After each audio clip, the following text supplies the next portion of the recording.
Hello po, isang mapagpalang araw po sa buhay ng bawat isa.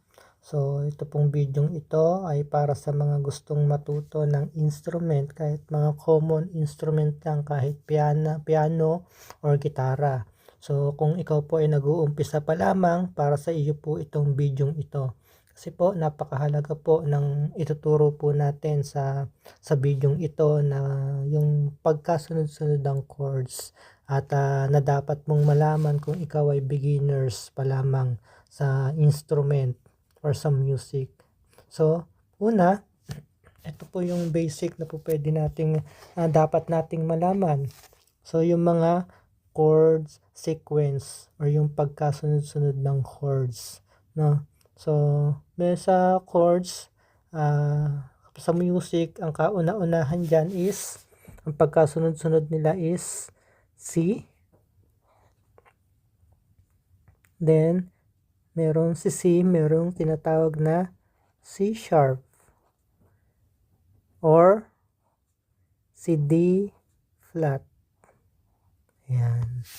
And then after ni D flat, C sharp or D flat, meron ang kasunod po niya ay si D.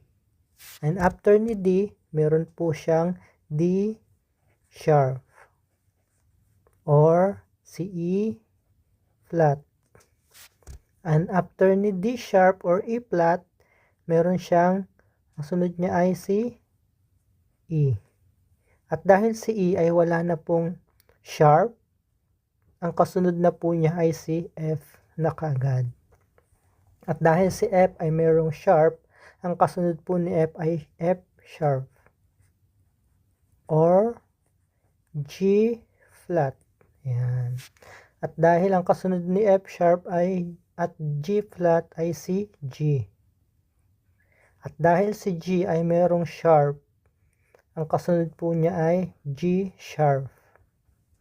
Ayan. At dahil si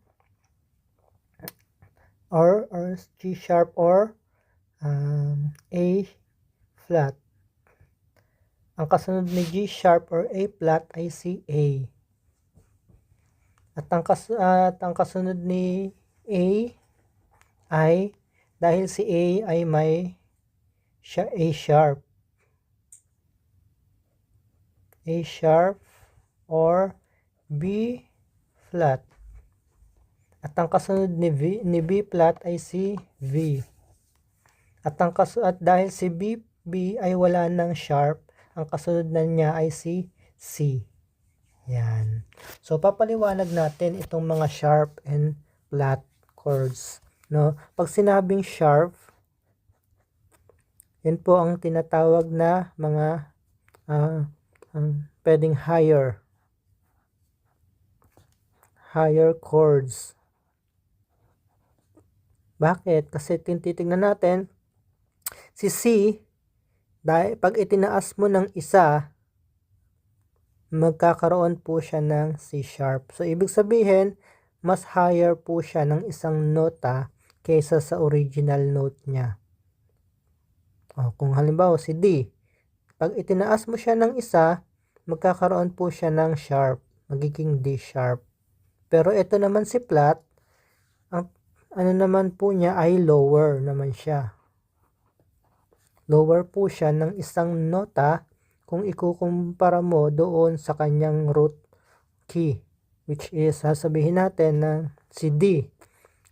Bakit nagkaroon ng D flat? Kasi nga mababa po siya ng isang nota kaysa doon sa original niyang note. Kaya nagkaroon po ng flat. So, ganyan po yan, si sharp at si flat. At ito po yung tinatawag na chord sequence na kailangan po nating malaman, lalo na kung tayo po ay baguhan at nagsisimula pa lamang sa instrument na matuto. At yan lamang po, nawa may natutunan po. God bless po sa buhay ng bawat isa.